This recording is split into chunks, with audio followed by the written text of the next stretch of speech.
Hello दोस्तों, welcome on AB exam Guruji channel. आज हम लेकर आए हैं सी टेट, यूपी टेट और केबीएस की तैयारी कर रहे छात्रों के लिए ईवीएस यानी कि पर्यावरण और पर्यावरण शिक्षण से संबंधित महत्वपूर्ण प्रश्नों की श्रृंखला, जो आपकी परीक्षा को आसान बना देंगे।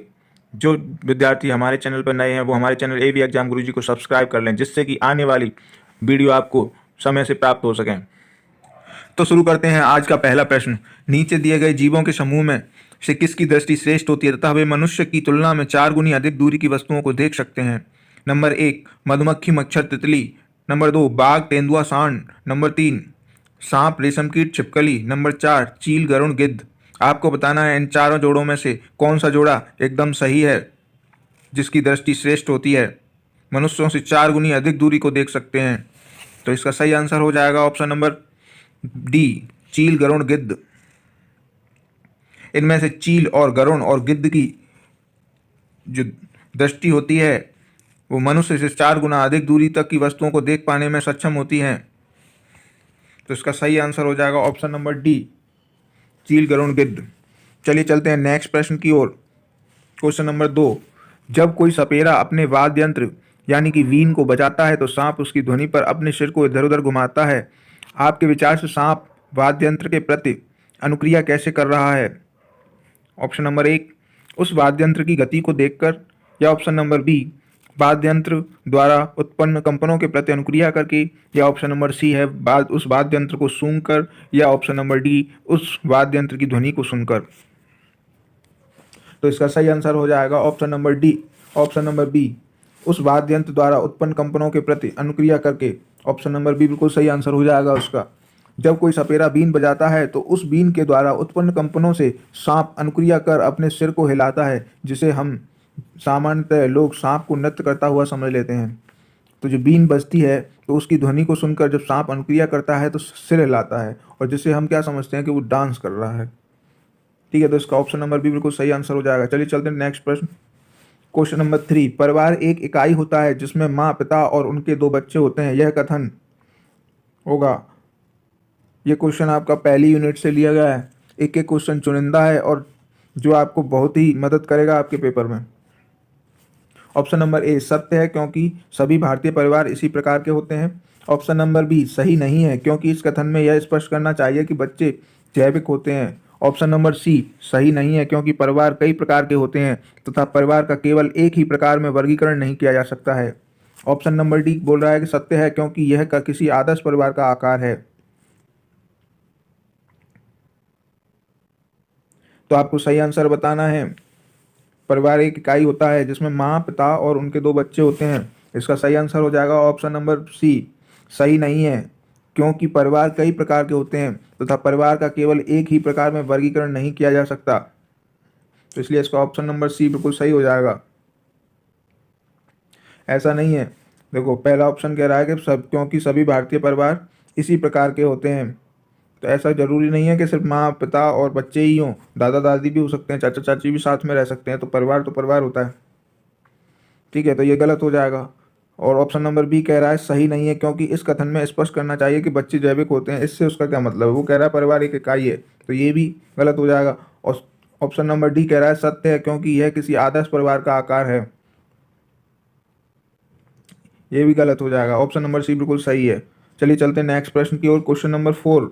मानवों के पेट में आमाशय रस की प्रकृति खाली जगह होती है और वह भोजन के पाचन में सहायता करती है। तो आपको बताना है कि आमाशय रस की प्रकृति कैसी होती है? क्षारीय, उभयधर्मी, उदासीन या अम्लीय? तो इसका सही आंसर हो जाएगा ऑप्शन नंबर डी, अम्लीय। तो जो मानवों के पेट में आमाशय होता है, उस आमाशय से जो आमाशय रस निकलता है उसकी प्रकृति कैसी होती है? अम्लीय, जो कि खाना पचाने में आपकी मदद करती है। तो मानव पेट में आमाशय रस की प्रकृति अम्लीय होती है, जो भोजन पाचन में सहायक होती है। वास्तव में अम्ल एक रासायनिक यौगिक है जो जल में घुलकर हाइड्रोजन आयन देता है। इसका पीएच मान 7 से कम होता है। तो जो आमाशय रस होता है उसका पीएच मान कितना होता है? 7 से कम होता है। जैसे एसिटिक अम्ल यानी कि सिरका, सल्फ्यूरिक अम्ल आदि। जिन पदार्थों या यौगिक में अम्ल के गुण पाए जाते हैं वे अम्लीय होते हैं। तो जिन पदार्थों या यौगिक में अम्ल के गुण पाए जाते हैं वो कैसे होते हैं? अम्लीय होते हैं। मानव आंत जो होती है उसमें हाइड्रोक्लोरिक अम्ल पाया जाता है, HCl। जिसकी वजह से क्या होता है, बीमारी हो जाती है जिसको हम एसिडिटी कहते हैं। तो HCl की अधिकता होने से हमें एसिडिटी हो जाती है। तो इसका सही आंसर हो जाएगा ऑप्शन नंबर डी। चलिए चलते हैं नेक्स्ट प्रश्न की ओर। क्वेश्चन नंबर 5, पर्यावरण अध्ययन की अपनी कक्षा में समूह क्रियाकलाप का निर्माण करते हुए आप निम्नलिखित विचारों में से किन का ध्यान रखेंगे? बच्चों की रुचियों का ध्यान रखेंगे, या लड़कों और लड़कियों को समान रूप से रुचिकर लगे ऐसा काम करेंगे, या इसमें मूल्यवान सामग्री लगी हो ऐसा जरूरी है, सभी धार्मिक और सांस्कृतिक पृष्ठभूमि के बच्चों को रुचिकर लगे। तो आपको बताना है इन चारों आंसर्स जो दिए हुए हैं, चार आपको कथन दिए हुए हैं, इन चारों में से कौन सा सही है। तो हम बात करें तो बच्चों को रुचिकर लगे, तो पर्यावरण की कक्षा है तो उसमें ऐसे क्रियाकलाप होने चाहिए जो बच्चों की रुचियों का ध्यान रखें। तो पहला बिल्कुल सही है। लड़कों और लड़कियों को समान रूप से रुचिकर लगे, ऐसा नहीं है कि सिर्फ लड़कों को ही अच्छा लग रहा है लड़कियों को नहीं, तो ये भी बिल्कुल सही हो जाएगा। इसमें मूल्यवान सामग्री लगी हों, ऐसा नहीं है कि हम बहुत बड़े बड़े पैसे खर्च करके बहुत बड़े बड़े सामान लगाएं तभी क्रियाकलाप करवाएं, ठीक है। तो ऐसा कोई ज़रूरी नहीं है, तो ये आपका बिल्कुल गलत हो जाएगा। कीमती सामान की ऐसी कोई ज़रूरत नहीं है क्रियाकलाप कराने के लिए। सभी धार्मिक और सांस्कृतिक पृष्ठभूमि के बच्चों को रुचिकर लगे, हाँ ये बात सब बिल्कुल सही है, तो ये भी सही हो जाएगा। तो इसमें तीन ऑप्शन बिल्कुल सही है, ए, बी और सी, डी। तो ए, बी, डी वाला कौन सा है? आपका ऑप्शन नंबर सी। तो ऑप्शन नंबर सी बिल्कुल सही हो जाएगा। चलिए चलते क्वेश्चन नंबर 6 की ओर। नीचे पौधों के बारे में बच्चों के कुछ सहजानुभूत विचार दिए गए हैं, इनमें से कौन सा विचार वैज्ञानिक दृष्टि से ठीक है? घास पौधा नहीं है, कुछ सब्जियां फल होती हैं, बीज किसी पौधे का हिस्सा नहीं होते, गाजर और बंद गोभी पौधे नहीं हैं। तो आपको बताना है पौधों के बारे में बच्चों के कुछ सहानुभूत विचार दिए हुए हैं, उनमें से आपको विचार बताने जो वैज्ञानिक दृष्टि से ठीक हों। तो इसका सही आंसर हो जाएगा ऑप्शन नंबर बी, कुछ सब्जियां फल होती हैं। ये बात बिल्कुल सही है, कुछ सब्जियां ऐसी होती हैं जो फल भी होती हैं, ठीक है। घास पौधा नहीं है, ये बात सही है, लेकिन वैज्ञानिक दृष्टि से जो पूछा है कुछ सब्जियां फल होती हैं, तो निम्न विकल्पों में से कुछ सब्जियां फल होती हैं, यह विचार वैज्ञानिक दृष्टि से ठीक है। कुछ फलों को खाना पकाने और भोजन तैयार करने में भी प्रयुक्त किया जाता है, ठीक है। इन वानस्पतिक फलों में कूष्मांड जैसे स्क्वैश, कद्दू और खीरा, टमाटर, मटर, सेम, बैगन आदि हैं। देखो खीरा फल में भी आता है और उसकी सब्जी बन जाती है, कद्दू फल है लेकिन उसकी सब्जी बनती है, ठीक है। फल एक परिपक्व अंडाशय है, अंडाशय के अंदर एक या एक से अधिक बीजांड होते हैं। फल के बारे में हमें बताया कि फल एक परिपक्व अंडाशय होता है जिस अंडाशय के अंदर एक या एक से अधिक बीजांड होते हैं।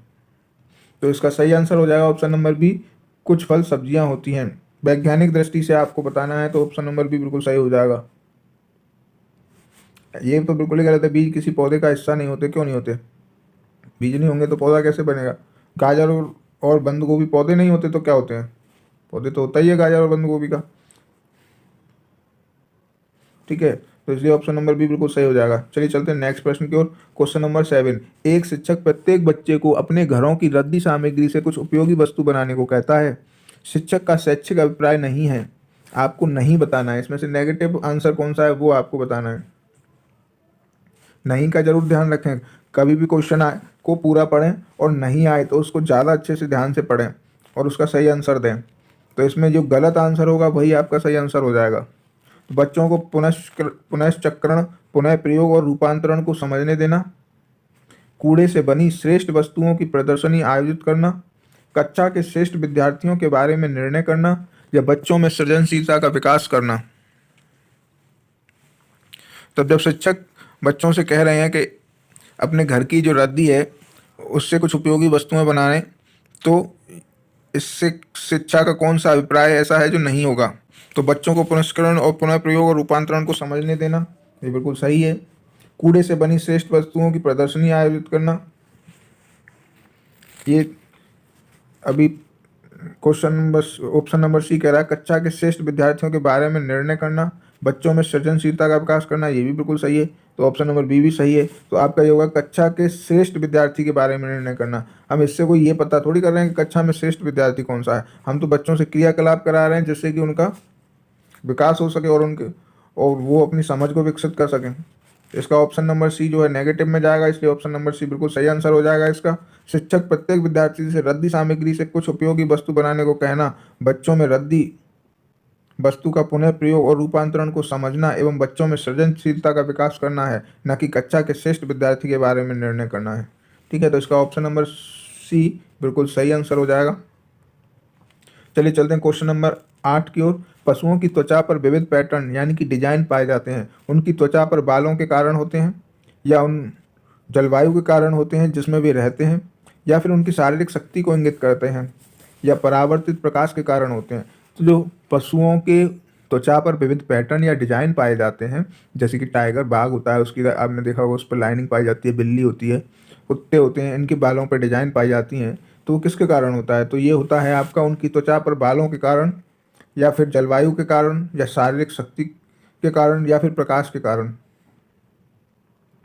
तो इसका ऑप्शन नंबर ए बिल्कुल सही आंसर हो जाएगा। पशुओं की त्वचा पर जो विविध पैटर्न या उनकी त्वचा पर बालों के कारण होती है, जैसे बाघ हुआ, जिराफ हुआ, बकरी हुआ, इन पे जो लाइनिंग पाई जाती है वो उनके बालों के कारण होती है। क्वेश्चन नंबर 9, निम्नलिखित में से मच्छरों द्वारा फैलने वाले रोगों को का समुच्चय कौन सा है? आपको बताना है इनमें से मच्छरों के द्वारा कौन कौन से रोग फैलते हैं। तो डेंगू, मलेरिया, चिकनगुनिया, या म्यादी बुखार, कैंसर, चिकनगुनिया, या फिर मलेरिया हैजा डेंगू, या फिर HIV एड्स हैजा डेंगू। आपको बताना है इनमें से कौन सा जोड़ा ऐसा सही है जो मच्छरों के द्वारा फैलता है। 3 रोग दिए हुए हैं हर ऑप्शन में, आपको बताना है तीनों रोग सही होनी चाहिए जो मच्छर से फैलते हो। तो इसका सही आंसर हो जाएगा option number A, dengue, malaria, chikungunya. मच्छरों से फैलने वाले रोग डेंगू, मलेरिया एवं चिकनगुनिया है। डेंगू एवं चिकनगुनिया एडिज मच्छरों के काटने से फैलता है। इन दोनों के लक्षण लगभग एक जैसे ही हैं। जोड़ों में दर्द दोनों प्रकार की बीमारी में रहता है, परंतु चिकनगुनिया में ये दर्द वर्षों तक रहता है, जबकि मलेरिया के वाहक मच्छर मादा एनोफिलीज है। यह रोग प्रोटोजोआ परजीवी द्वारा फैलता है। देखो, हम जो एक्सप्लेन करके देते हैं क्वेश्चन को, वो इस तरीके से देते हैं कि इससे आपके कई सारे क्वेश्चन इस टॉपिक से रिलेटेड जो भी क्वेश्चन आपको पूछ सकता है वो सब के आंसर इसमें आपको मिल जाएंगे। ठीक है, तो चिकनगुनिया और डेंगू किसके? एडिज मच्छरों के काटने से फैलता है। ठीक है, इन दोनों के लक्षण कैसे होते हैं? लगभग सेम होते हैं, और इसमें जोड़ों के दर्द दोनों प्रकार की बीमारी में रहता है, लेकिन चिकनगुनिया में जो दर्द होता है वो कई वर्षों तक रहता है, और मलेरिया का जो वाहक है वो एनाफ्लीज है। तो कभी भी क्वेश्चन आ जाता है कि मलेरिया का वाहक कौन होता है, तो मादा मच्छर एनाफ्लीज। क्वेश्चन नंबर 10, घटपर्णी पौधा नीपेथिंस कहाँ पाया जाता है? जो ये रेगिस्तानी इलाकों में पाया जाता है ज़्यादातर। तो बताना है आपको कि कीड़े मकोड़ों को आकर्षित कैसे करता है। करने के लिए उच्च तारत्व की धुनियाँ निकालता है, या पौधों का मुंह छोटी छोटी कांटियों से ढका होता है, भारत में नहीं पाया जाता, या मेंढकों, कीड़े मकोड़ों और चूहों को चालाकी से फंसाकर खा जाता है। तो इसमें से बताना है कि घटपर्णी पौधा जो होता है उसके बारे में इनमें से कौन सा कथन सही है। तो इसका सही कथन हो जाएगा ऑप्शन नंबर डी, मेंढकों और कीड़े मकोड़ों और चूहों को चालाकी से फंसाकर खा जाता है। आपने घटपर्णी का पौधा देखा होगा, नहीं देखा तो उसका गूगल पर डाल के उसका फोटो देखना, आपको समझ में आ जाएगा। वो क्या करता है, उसमें से ऐसी खुशबू निकलती रहती है तो उसको सूंघ के कीड़े मकोड़े आ जाते हैं उसके अंदर, और फिर जैसे ही कीड़ा मकोड़ा कोई भी उस पेड़ पौधे के अंदर जाता है, वो अपना उसका मुंह जो होता है वो ढक्कन जैसे आकार का होता है, उसको ढक्कन तुरंत बंद कर लेता है, जिससे कि वो कीड़े मकोड़ों की उसी में मृत्यु हो जाती है। वो ऐसा क्यों करता है पौधा? क्योंकि वो अपनी नाइट्रोजन की कमी को पूरा करने के लिए ऐसा करता है। ठीक है, तो इसका सही आंसर हो जाएगा आपका ऑप्शन नंबर डी। चलिए चलते हैं नेक्स्ट प्रश्न की ओर। क्वेश्चन नंबर 11, नीचे दिए गए खाद्य पदार्थों के किस समुच्चय में लौह तत्व प्रचुर मात्रा में होता है? आपको बताना है कि इन चारों ऑप्शन में से सबसे ज़्यादा लौह आयरन है वो सबसे ज़्यादा किस में पाया जाता है? बंद गोभी भिंडी गुड़ में, या आंवला पालक गुड़ में, या आंवला पालक आलू में, या आंवला आलू टमाटर में। तो इसका सही आंसर हो जाएगा ऑप्शन नंबर बी, आंवला पालक गुड़ में। सबसे ज़्यादा जो आयरन पाया जाता है वो पाया जाता है आपका आंवले में, और फिर पालक में और गुड़ में। दिए गए खाद्य पदार्थों में आंवला, पालक, गुड़ में लौह तत्व की प्रचुर मात्रा होती है। लौह लवण की कमी अधिकांशतः बालकों एवं महिलाओं में पाई जाती है। लौह लवण से रक्त का हीमोग्लोबिन बनता है।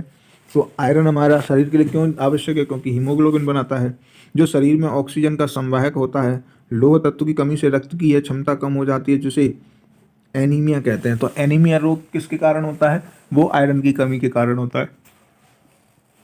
इसमें क्या होता है, इसमें शरीर में हीमोग्लोबिन की कमी हो जाती है, जिससे एनीमिया रोग हो जाता है। तो देखो कई क्वेश्चन इससे भी बन गए आपके। आपसे पूछ सकता है कि हीमोग्लोबिन की रोग तो एनीमिया, एनीमिया की रोग में किसकी कमी हो जाती है, तो हीमोग्लोबिन की। हीमोग्लोबिन की कमी आयरन की कमी के कारण होती है। आयरन किस में अधिक पाया जाता है, तो आंवला में, गुड़ में और पालक में सबसे ज़्यादा पाया जाता है। चलिए चलते हैं नेक्स्ट प्रश्न की ओर। हमारे देश के लगभग सभी भागों में मिर्च का उपयोग भोजन पकाने में किया जाता है। भाई मिर्च तो सबने खाई होगी। हमारे देश में मिर्च को लाने वाले व्यवसायी आए थे, तो मिर्च को कौन लाया था, ऑस्ट्रेलिया से, उज्बेकिस्तान से, या दक्षिण अमेरिका से, या अफगानिस्तान से। तो मिर्च कहाँ से आई थी सबसे पहले, तो मिर्च लाने वाले जो था वो था आपका दक्षिण अमेरिका से। ऑप्शन नंबर सी, दक्षिण अमेरिका से। मिर्च का जो मूल उद्गम है वो देश मैक्सिको को माना जाता है। ठीक है, हमारे देश में मिर्च लाने वाले व्यवसायी दक्षिण अमेरिका यानी कि मैक्सिको से आए थे। मिर्च कैप्सिकम वंश के एक पादप का फल है। यह सोलेनेसी कुल का सदस्य है। स्वाद इसका तीखा होता है और गूदे की मात्रा के अनुसार इनका उपयोग एक सब्जी यानी कि शिमला मिर्च या एक मसाला यानी कि लाल मिर्च के रूप में किया जाता है। ठीक है, तो अगर सब्जी के रूप में कौन सा वाला मिर्च यूज होती है, तो वो शिमला मिर्च होती है, और मसाले के रूप में लाल मिर्च होती है। चलते हैं नेक्स्ट प्रश्न की ओर। निम्नलिखित में से कौन सा पक्षी कैक्टस पौधे के कांटे के बीच अपना घोंसला बनाता है। ऐसा कौन सा पक्षी है जो कैक्टस पौधे के कांटों के बीच में अपना घोंसला बनाता है, फाख्ता या शक्करखोरा या बया या कलचड़ी। तो इसका सही आंसर हो जाएगा ऑप्शन नंबर ए, फाख्ता। फाख्ता ऐसा पक्षी है जो कैक्टस पौधों के कांटों के बीच अपना घोंसला बनाता है। यह सामान्यतः कबूतर के नाम से भी जाना जाता है। यह कोलम्बीफार्म्स गण एवं कॉलविंडी कुल का पक्षी होता है। तो इसका सही आंसर हो जाएगा ऑप्शन नंबर ए, फाख्ता। पर्यावरण अध्ययन की पाठ्य पुस्तक में प्रयुक्त भाषा। तो पर्यावरण के शिक्षण से संबंधित क्वेश्चन चलेंगे अब। पेडागोजी के क्वेश्चन जो आपको सीटेट केवीएस में पूछे ही जाने हैं, और यूपी टेट में भी 2 से 4 क्वेश्चन आते ही आते हैं।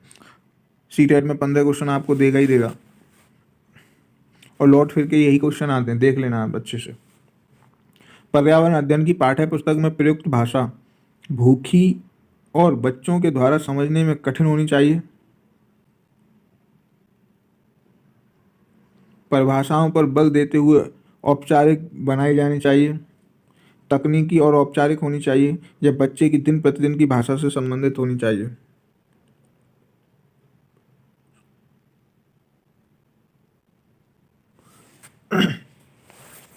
तो इसका सही आंसर हो जाएगा ऑप्शन नंबर डी, बच्चे की दिन प्रतिदिन की भाषा से संबंधित होनी चाहिए। ऐसी नहीं होनी चाहिए कि जो बच्चों को समझने में ही कठिन होगी, तो फिर बच्चे उसको समझेंगे कैसे। परिभाषाएं, भाषा की कक्षा में परिभाषाओं का कोई महत्व नहीं है। ठीक है, तीसरी बात, तकनीकी और औपचारिक होनी चाहिए। ऐसा कुछ जरूरी नहीं है कि टेक्निकली बातें अब करी जाएं, भाषा तो लैंग्वेज होती है, उसमें जरूरी नहीं है कि टेक्निकल बातें ही हों। बच्चे की दिन प्रतिदिन की भाषा से संबंधित होनी चाहिए, जो वो अपने नॉर्मल लैंग्वेज में यूज़ करते हैं, ऐसी भाषा होनी चाहिए। इससे क्या होगा कि बच्चों को जल्दी समझ में आएगा। पर्यावरण अध्ययन के बारे में, पर्यावरण का बारे में अगर वो अध्ययन कर रहे हैं तो उनकी भाषा कैसी होनी चाहिए, उनकी दिन प्रतिदिन की भाषा से संबंधित होनी चाहिए। इसलिए ऑप्शन नंबर डी बिल्कुल सही आंसर हो जाएगा इसका। चलिए चलते हैं क्वेश्चन नंबर 15। लवण जो जल का अवशोषण करता है वो कहलाता है। आपको बताना है ऐसा लवण जो जल का अवशोषण करता है उसे क्या कहते हैं। हाइग्रोस्कोपिक लवण, एनाहाइड्रस लवण, या हाइड्रोफिलिक लवण, या हाइड्रोफोबिक लवण। तो इसका सही आंसर हो जाएगा जो जल का अवशोषण करता है वो लवण कहलाता है हाइग्रोस्कोपिक लवण। Option number A, option number A बिल्कुल सही आंसर हो जाएगा इसका, हाइग्रोस्कोपिक लवण। हाइग्रोस्कोपिक लवण की प्रमुख विशेषता यह होती है कि वह अपने आसपास उपस्थित जल के अणुओं को अपनी तरफ आकर्षित करके उनको अवशोषित कर लेता है। ठीक है, यह आपका हाइग्रोस्कोपिक लवण की विशेषता होती है।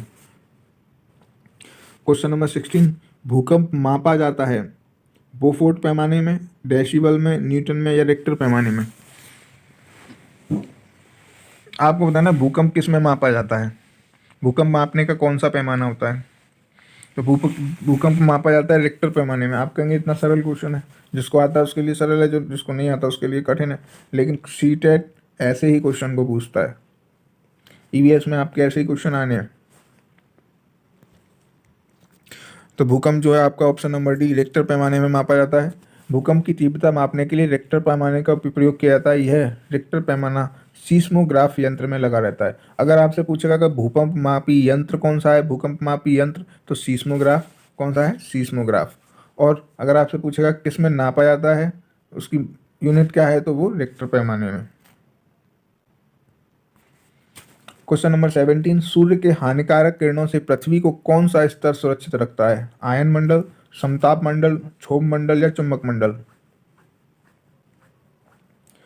तो सूर्य के हानिकारक किरणों से जो है हमें समताप मंडल यानी कि स्ट्रेटोस्फियर सुरक्षित रखता है। क्यों? क्योंकि इसमें ओजोन परत पाई जाती है, इसलिए इसका ऑप्शन नंबर बी बिल्कुल सही आंसर हो जाएगा। समताप मंडल क्या होता है? समताप मंडल के निचले हिस्से में ओजोन गैस की एक परत पाई जाती है, जिसे ओजोन मंडल भी कहते हैं। ओजोन परत सूर्य से आने वाली हानिकारक किरणें जैसे परावैंगनी किरणों को अवशोषित कर लेती है। परावैंगनी किरणों से पृथ्वी की जो ऊष्मीयता में वृद्धि होती है तथा अनेक प्रकार के शारीरिक विकार उत्पन्न होने लगते हैं। क्या होता है कि जो परावैंगनी किरणें हैं जो सूर्य से आती हैं वो बहुत ही खतरनाक होती हैं, जो कि शरीर के लिए बहुत हानिकारक हैं। ठीक है, इसलिए जो हमारी ओजोन परत है स्ट्रेटोस्फेयर में पाई जाती है, वो परावैंगनी किरणों को रोक लेती है, जिससे हमारा जीवन यहाँ पे पृथ्वी पे आसान हो पा रहा है। अगर ओजोन परत नहीं रहेगी तो आपका परावैंगनी किरणों को रोक पाना असंभव हो जाएगा और जीवन जीना भी असंभव हो जाएगा। इसीलिए ओजोन परत की रक्षा के लिए स्टॉकहोम ये आपके सम्मेलन होते रहते हैं यूएसए में। चलिए चलते हैं नेक्स्ट प्रश्न की ओर। अन्य मृत जंतुओं पर निर्वाह करने वाले प्राणी को कहते हैं।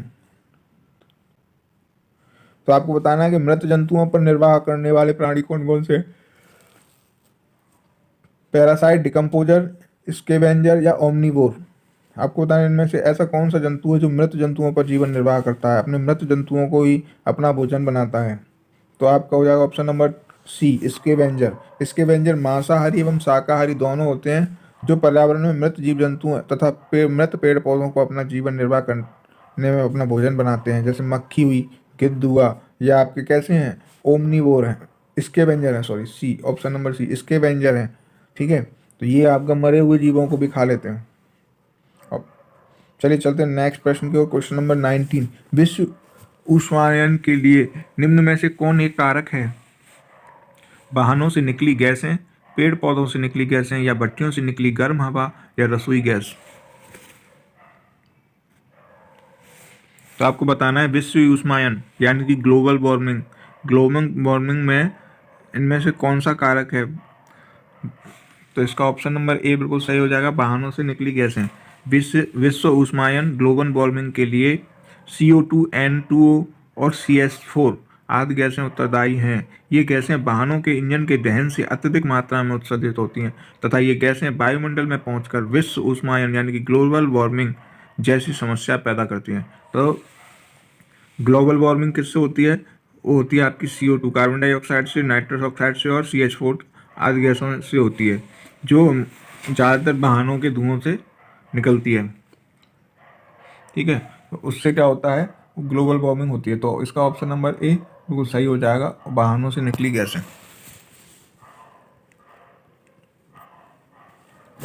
बगुला भैंस पर बैठता है क्योंकि बगुला तथा भैंस में सहजीवी का संबंध है, या बगुला मनोरंजन के लिए भैंस पर बैठता है, या भैंस बगुले को एक स्थान से दूसरे स्थान तक आने जाने में मदद करती है इसलिए बगुला बैठता है, या फिर बगुला भैंस को डराना चाहता है? तो बगुला जो है भैंस पर बैठता है तो उसका कारण क्या है? ग्रामीण क्षेत्र में अगर आपने देखा होगा कभी, तो जब भैंस तालाब में जाती है पानी पीने के लिए या खेतों में घास चरने के लिए, तो कभी कभी देखा होगा भैंस के ऊपर बगुला बैठ जाता है। तो क्यों बैठता है? मनोरंजन करने के लिए? नहीं, क्योंकि भैंस और बगुले में सहजीवी संबंध होता है।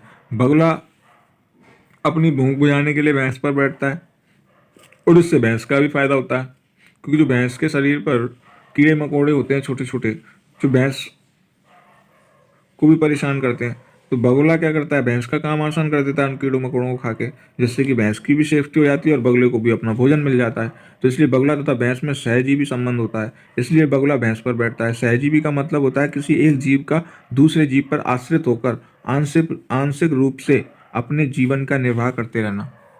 तो इसका ऑप्शन नंबर ए बिल्कुल सही आंसर हो जाएगा। बगुला तथा भैंस में सहजीवी का संबंध होता है। क्वेश्चन नंबर 21, बरली एक पारंपरिक कला का प्रकार है। बरली नामक स्थान किस राज्य में है? आपको बताना है कि बरली जो है वो किस राज्य में आता है। तो बरली आता है महाराष्ट्र में। बरली चित्रकारिता की एक पारंपरिक कला है। यह बरली नामक आदिवासी समुदाय की कला है। ठीक है, तो यह महाराष्ट्र की एक कला है जो कि बरली नामक आदिवासी समुदाय की कला है। यह जनजाति महाराष्ट्र में रहती है तथा वह स्थान भी बरली के नाम से ही जाना जाता है जहाँ पर यह जनजाति पाई जाती है। यह मुंबई के पास स्थित है। यह जनजाति पश्चिमी भारत की सबसे बड़ी जनजाति है। अगर बात करें बरली की, तो बरली आपकी बरली स्थान पर मुंबई के पास महाराष्ट्र में पाई जाती है।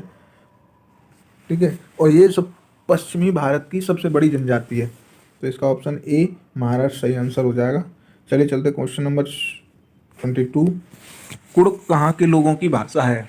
आपको बताना है कि कुड़ुक है वो कहाँ के लोग बोलते हैं। मिजोरम, मणिपुर, अरुणाचल प्रदेश, झारखंड। भाषा का नाम है कुड़ुक। और ये कहाँ के लोग बोलते हैं, कहाँ की जनजाति है जो कुड़ुक भाषा बोलती है? तो कुड़ुक भाषा बोलते हैं आपका झारखंड के लोग। कुड़ुक औरब जनजाति द्वारा बोली जाने वाली भाषा है। यह जनजाति मुख्यतः झारखंड, छत्तीसगढ़ एवं उड़ीसा राज्य में निवास करती है। ठीक है, तो कुड़ुक कहाँ के लोग बोलते हैं? झारखंड के। क्वेश्चन नंबर 23, राष्ट्रीय पाठ्यचर्या की रूपरेखा 2005 के अनुसार निम्नलिखित में से कौन सी एक पर्यावरण अध्ययन की विषय वस्तु यानी कि थीम है? इनमें से आपको बताना है कि 2005 एनसीएफ जो है उसमें इनमें से कौन सा टॉपिक दिया हुआ है, कौन सी थीम दी हुई है? भोजन, सौरमंडल, मौसम या ऊर्जा? तो इसमें से दी हुई है आपकी भोजन। ऑप्शन नंबर ए भोजन। ऑप्शन नंबर ए बिल्कुल सही हो जाएगा इसका भोजन। भोजन थीम आपकी एनसीएफ 2005 में दी हुई है। बाकी सौरमंडल इसमें नहीं है, मौसम नहीं है, ऊर्जा नहीं है। ठीक है, बात करें इसकी तो ये हो जाएगा आपका भोजन। राष्ट्रीय पाठ्यचर्या की रूपरेखा ये ऑप्शन गलत दे रखे हैं इसमें, ऑप्शन ऊपर में जाना। राष्ट्रीय पाठ्यचर्या की रूपरेखा एनसीएफ 2005 के अनुसार भोजन पर्यावरण अध्ययन की विषय वस्तु है, जबकि सौरमंडल एवं मौसम भूगोल की विषय वस्तु है तथा ऊर्जा विज्ञान और एनर्जी साइंस की विषय वस्तु है। और भोजन आपका पर्यावरण में दे रखी थी। पर्यावरण अध्ययन की प्रकृति निम्नलिखित का समर्थन नहीं करती। बच्चे कम गलतियां करें, बच्चों को करके सीखने का अवसर मिले, या बच्चे बहुत से प्रश्न पूछें, या बच्चों को खोज करने के लिए पर्याप्त स्थान मिले। तो इनमें से पर्यावरण अध्ययन की प्रकृति निम्नलिखित में से किसका समर्थन नहीं करती? तो इसका ऑप्शन नंबर ए बिल्कुल सही हो जाएगा, क्योंकि बच्चे कम गलतियां करें ऐसा कोई एनसीएफ कभी नहीं बोलता। बच्चे कम गलतियां करें, बच्चे जितनी गलती करेंगे उतना ही ज़्यादा सीखेंगे। तो पर्यावरण अध्ययन की जो प्रकृति है वो समर्थन करती है बच्चों को करके सीखने का अवसर मिले, बच्चे बहुत से प्रश्न पूछें, ज़्यादा से ज़्यादा प्रश्न पूछें, बच्चों को खोज करने के लिए पर्याप्त स्थान मिले। ये तीनों आपके सही हो जाएंगे। और आपका ये बच्चे कम गलतियां करें ये ऑप्शन आपका गलत है, इसीलिए इस 24 क्वेश्चन का आंसर हो जाएगा ऑप्शन नंबर ए। पर्यावरण अध्ययन के लिए बच्चों को स्वतंत्र वातावरण में अधिगम कराया जाना चाहिए। उन्हें शिक्षण भ्रमण की भी कराया जाना चाहिए ताकि छात्र प्रकृति को प्रत्यक्ष अनुभव करें, जिससे बच्चे अपने मन में उत्पन्न समस्याओं के समाधान के लिए शिक्षक से प्रश्न पूछें। पर्यावरण अध्ययन बच्चों को करके सीखने, प्रयोगात्मक एवं व्यवहारिक पर बल देता है। पर्यावरण अध्ययन इस बात का समर्थन नहीं करता कि बच्चे कम गलतियां करें। बच्चे अपने गलतियों के द्वारा ही सीखते हैं। ठीक है, तो चलिए चलते हैं नेक्स्ट प्रश्न की ओर। शिक्षार्थियों का आकलन करते समय पर्यावरण अध्ययन की शिक्षिका को निम्नलिखित में से क्या नहीं करना चाहिए? बच्चों के पूर्व आकलन के साथ तुलना नहीं करनी चाहिए, या शिक्षार्थी की सीखने की क्षमताओं को ध्यान में रखकर सूचना दर्ज करना, या बच्चों के कार्य के केवल कुछ पक्षों पर ध्यान केंद्रित करना, या बच्चों के कार्य से संबंधित गुणात्मक उल्लेख करना। तो इसका सही आंसर हो जाएगा ऑप्शन नंबर सी। शिक्षार्थियों का आकलन करते समय पर्यावरण अध्ययन की शिक्षिका को इनमें से क्या नहीं करना चाहिए? तो कार्य के केवल कुछ पक्षों पर ध्यान केंद्रित करना, ऐसा कुछ नहीं है। कुछ पक्षों पर ही क्यों करेंगे, सभी पक्षों पर करेंगे ना। तो बच्चों के पूर्व आकलन के साथ तुलना करना, शिक्षार्थियों की सीखने की क्षमताओं को ध्यान में रखकर सूचना दर्ज करना, बच्चों के कार्य से संबंधित गुणात्मक उल्लेख करना, शिक्षार्थियों का आकलन करते समय पर्यावरण अध्ययन के शिक्षक शिक्षिका के द्वारा बच्चों के केवल कुछ पक्षों पर ही ध्यान नहीं केंद्रित करना चाहिए, बल्कि बच्चों के सभी पक्षों पर ध्यान केंद्रित करना चाहिए। तभी बच्चों में विषय से संबंधित ज्ञान की परिपक्वता आएगी। तत्पश्चात उनके ज्ञान का आकलन करना चाहिए। ठीक है, चलिए चलते हैं नेक्स्ट प्रश्न की ओर। Question number 26। प्राथमिक स्तर पर पर्यावरण अध्ययन में समुदाय सीखने सिखाने का एक महत्वपूर्ण संसाधन है। क्यों है?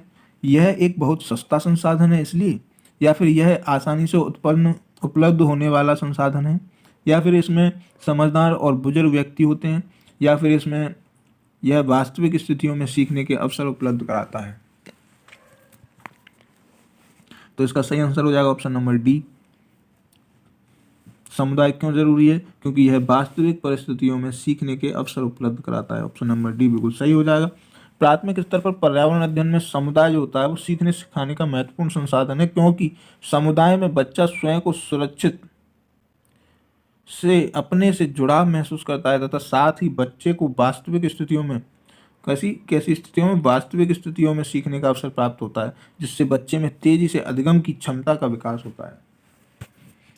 ठीक है, चलिए चलते क्वेश्चन नंबर 27। हमारे देश में निम्नलिखित स्थानों में से कौन सा ठंडा रेगिस्तान है?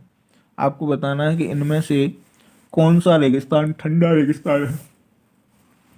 जैसलमेर का, लद्दाख का, मेघालय का या दार्जिलिंग का? बात हमारे देश की हो रही है, तो इसका सही आंसर हो जाएगा option number B, Ladakh.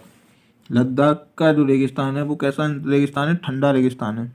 Ladakh कहाँ है? भारत के जम्मू कश्मीर राज्य में था, लेकिन अब नहीं है। अब आपका लद्दाख अलग से केंद्र शासित प्रदेश बन गया है और जम्मू कश्मीर अलग से। ठीक है, इसमें थोड़ा सा करेक्शन कर लेना। Question number 28। खाद्य संरक्षण के लिए निम्नलिखित में से कौन सा जोड़ा ठीक नहीं है? ऑप्शन नंबर ए, आलू चिप्स, दूध पनीर, सेब जैम, कच्चा आम अचार। आपको बताना है इनमें से कौन सा जोड़ा ठीक नहीं है, खाद्य संरक्षण से संबंधित कौन सा जोड़ा नहीं है।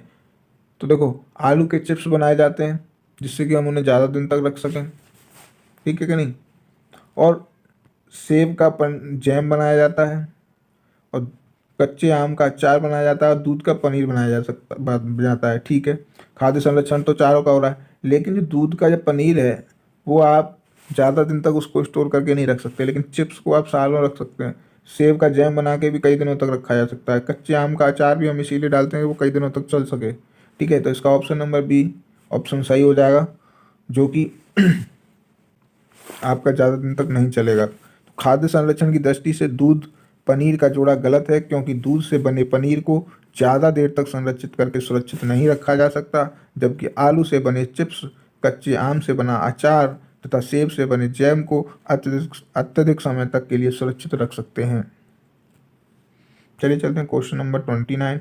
निम्नलिखित में से कौन बीज नहीं है? आपको बताना है इन चार में से कौन सा बीज नहीं है। गेहूं, काली मिर्च, साबूदाना या सौंफ। ये क्वेश्चन आसान भी है और घुमाने वाला भी है, तो इसका सही आंसर हो जाएगा साबूदाना, क्योंकि ऑप्शन नंबर सी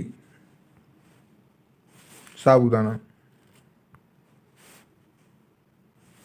क्योंकि गेहूं भी बीज है, काली मिर्च भी बीज है, सौंफ भी बीज है। साबूदाना बीज नहीं है, क्योंकि साबूदाने से हम कोई पौधा नहीं उगा सकते। गेहूं, काली मिर्च एवं सौंफ बीज होते हैं, क्योंकि इनसे पुनः नए पौधों की उत्पत्ति हो सकती है, जबकि साबूदाना बीज नहीं होता, क्योंकि यह साइकस नामक पौधे के तने से प्राप्त मंड से बनाया जाता है।